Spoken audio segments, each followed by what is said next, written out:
Hello, I'm Chris Ossman, and this is Solutions. Enough complaining, let's fix America. Now we go into COVID-19 wave 2, and I believe that our leaders are more ill prepared than they were during wave 1. The reason I believe this is because they have basically kind of shot all their bullets during wave 1. They've given away trillions of dollars and trillions of dollars. Now, I'm not saying that they won't give another trillions or 4 more trillions or $5 more trillion away. Of course, that's what they're going to do.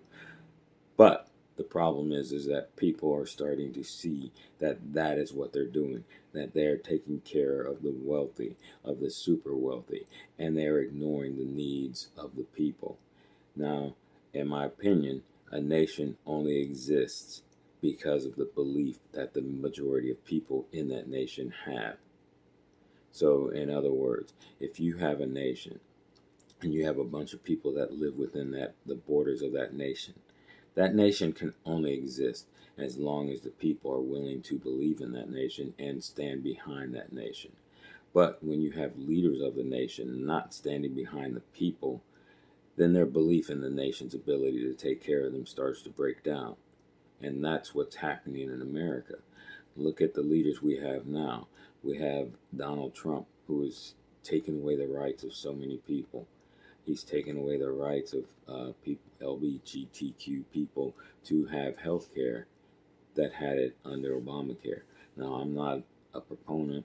I do not believe Obamacare was the end-all, be-all. I think Obamacare was a bad health care plan that should have been never even considered as far as when the Democrats had control of all branches of the government that needed to pass Obamacare. I think we should have started with something much farther to the left, something that every developed nation has, and that's a universal health care. And this has become apparent, with the problems with COVID-19, people having greater fear of getting their medical needs taken care of than they do of the disease that they need to be taken care of. And it's going to happen again. So in second wave, as history has shown us, viruses have second waves. And one of the worst viruses in modern recorded history was the Spanish flu, which ended up killing 50 million people. Now, the thing about the Spanish flu and what I believe is getting ready to happen with COVID-19 is that there was a second wave. And the second wave killed like 4 times as many people as the first wave. So we're getting ready to have a second wave. The first wave, they were ill prepared. They were only reactive. They were not proactive. And the decisions that they seem to make all seem to be incorrect. And once again, they have made incorrect decisions by opening up the economy. And this, to me, shows the weakest of the features of capitalism. Because why are people only given the choice of either staying home and starving or going to work and possibly catching COVID-19, and maybe you survive it, but someone in your family passes away, some elder person or some very young person passes away. And another thing I don't think people are really considering, especially the young, is that, okay, you get COVID-19 and you don't suffer the most severe symptoms or ill effects of the disease. But if they don't find a cure for this, if it's something that goes away like the flu, you eventually get to the age where you do have to show some kind of concern for it. And if they don't have a treatment by then, or if they don't have a cure by then, you could then suffer from the greater effects of COVID-19. Say later on in life you get diabetes, or you have heart disease or cancer. By the time you get older, you will suffer from those effects unless they've come up with a cure or some kind of treatment. Remember, HIV, they never found a cure for it. They didn't find a vaccine for it. They've only been able to do a treatment against HIV. So just because you're young now, that doesn't mean you stay that way. It's sad to hear it, but you are not immortal. Anyway, so that's another of the things that people aren't considering in what I believe is going to be the second wave of COVID-19. Already, the number of cases is starting to go up. In the 21 of the states that have reopened, those cases have started to go up again. And our leaders, they are clueless as far as what they should be doing, because they have a tendency to not listen necessarily to the people that I say we should be more cautious, or the most cautious we can be. They have a tendency to listen to people that say the economy is the number one thing. The economy should not be the number one thing. And like I said, that's a feature of capitalism, that you are forced between two decisions: to either die by going to work and exposing yourself to COVID-19 or your family members to the same disease, or to say stay home and starve, because we have an illegitimate government, because they do not represent the will of the people. They represent the will of the rich. If our government continues to just give money to the rich, first off, they devalue the dollar as it goes out the door, because the rich do not need to spend that money.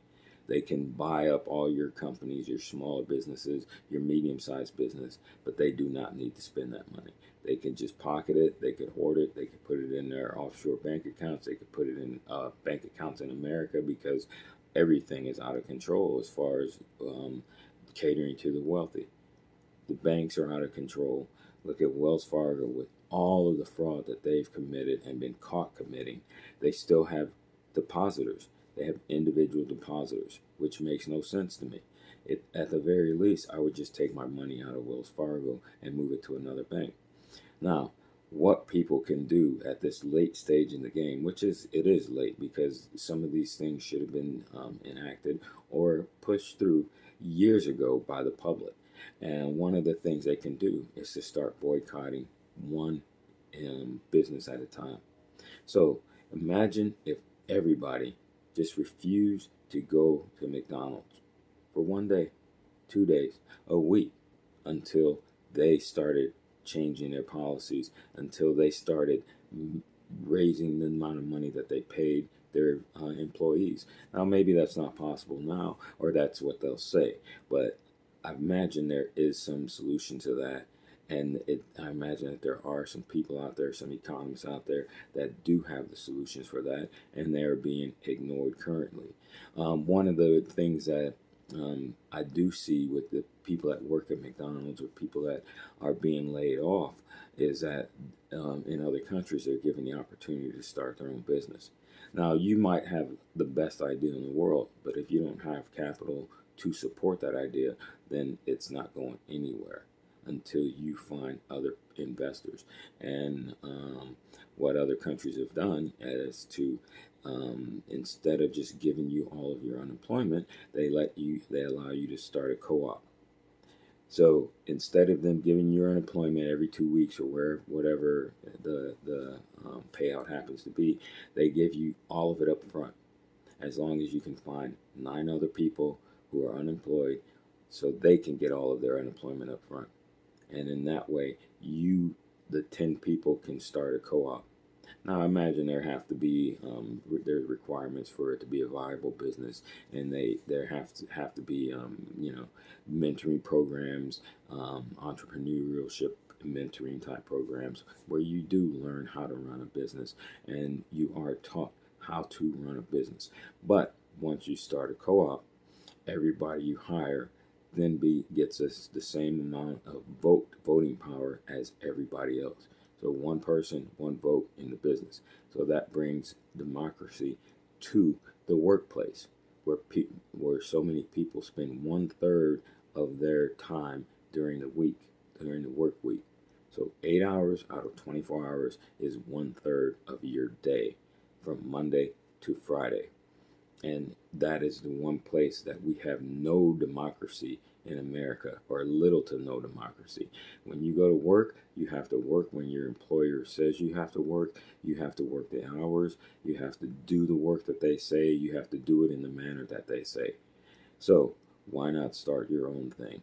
Get a few like-minded people together and start your own business. In America, that's not possible.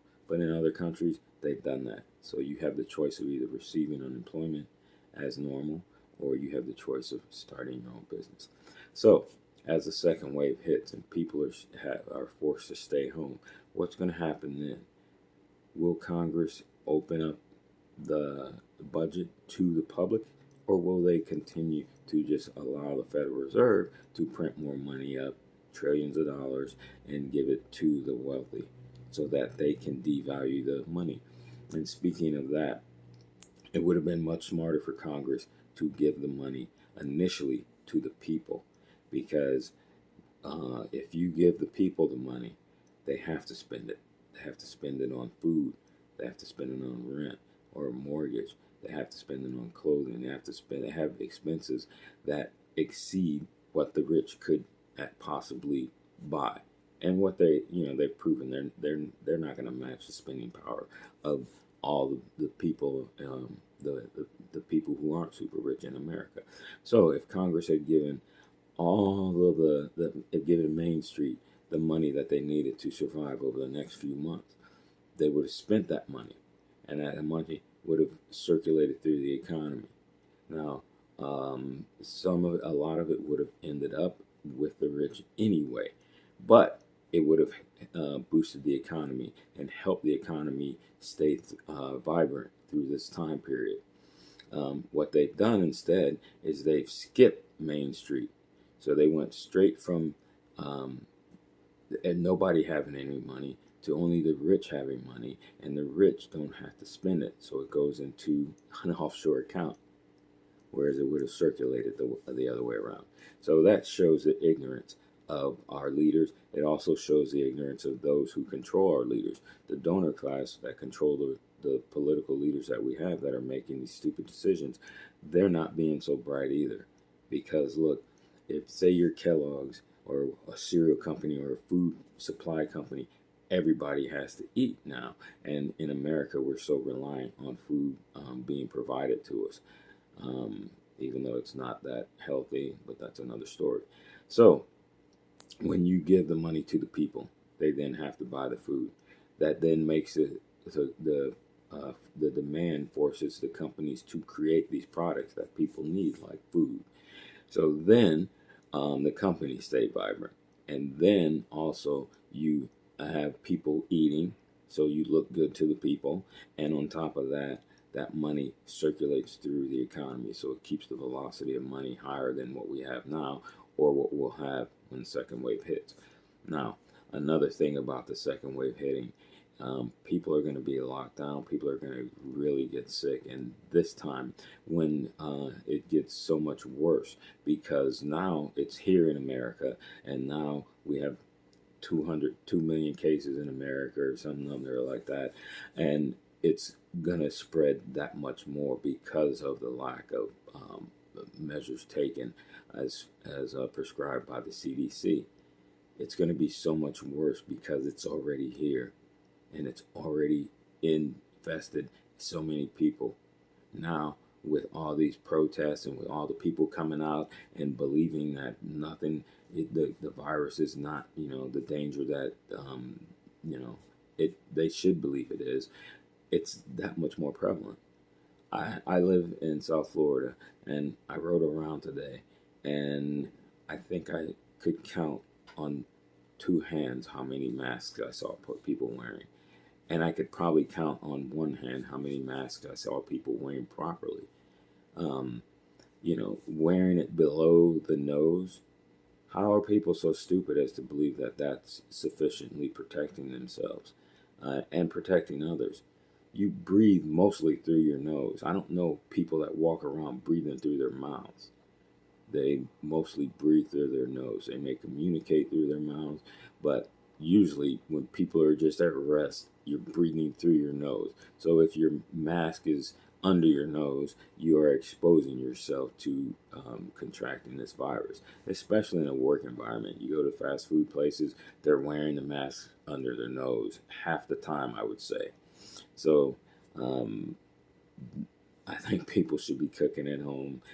They should stop using these fast food places anyway. And if everybody agrees to just pick one place like McDonald's, the biggest place, the biggest fast food chain in the world, and just stop eating there for a day, 2 days, a week. Just stop eating there. Eat at Burger King, eat at other places, just so they can see what happens when customers stop going to places like McDonald's. If you could take down a big place like McDonald's, which is not necessary eating, especially since everybody's at home, take out McDonald's. Don't go to McDonald's. Eat at other fast food anywhere but McDonald's, and see what happens. It's not only going to change McDonald's, it's going to change all of these fast food joints. It's going to make them consider the fact that, yeah, we do need consumers, and we do need to meet the consumers' demands, because America is a consumer economy, and businesses need those consumers. So, like I said, see what happens. Anyway, that's been Solutions. Enough complaining. Let's fix America. I hope you join me again for another one. Thank you.